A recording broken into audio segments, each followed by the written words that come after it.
Sur les hauteurs de Saint-Étienne, loin du centre-ville, le quartier Montreno. Construit dans les années 60 pour accueillir la main-d'œuvre industrielle, il est depuis le déclin économique le plus souvent cantonné aux pages faits divers. Ahmed et Mustapha ont grandi ici.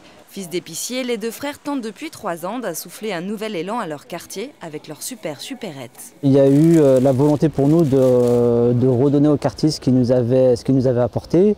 Et après un parcours professionnel dans un certain nombre d'entreprises, l'idée pour nous c'était aussi de recréer quelque chose dans le quartier qui nous avait vu grandir.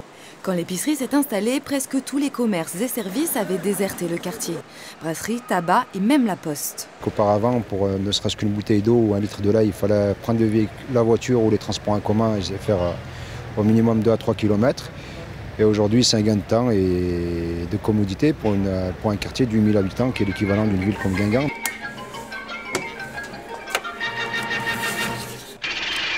Calqué sur le modèle des épiceries de campagne qui apportent un relais aux habitants isolés, les halles de Montreno offrent un panel de services comme le dépôt d'argent, la vente de tickets de transport ou encore la poste.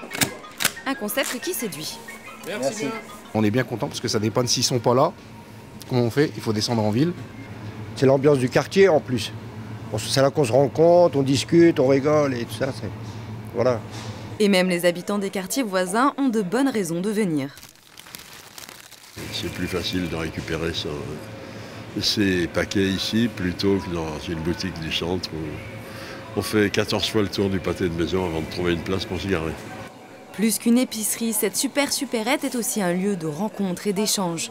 Là où plusieurs repreneurs avaient échoué, Ahmed et Mustapha ont gagné le pari de faire perdurer un commerce ouvert 7 jours sur 7. Il faut être à l'écoute des habitants, qui sont aussi nos clients, et répondre le plus favorablement à leurs demandes, tout en regardant que ce soit rentable pour la société.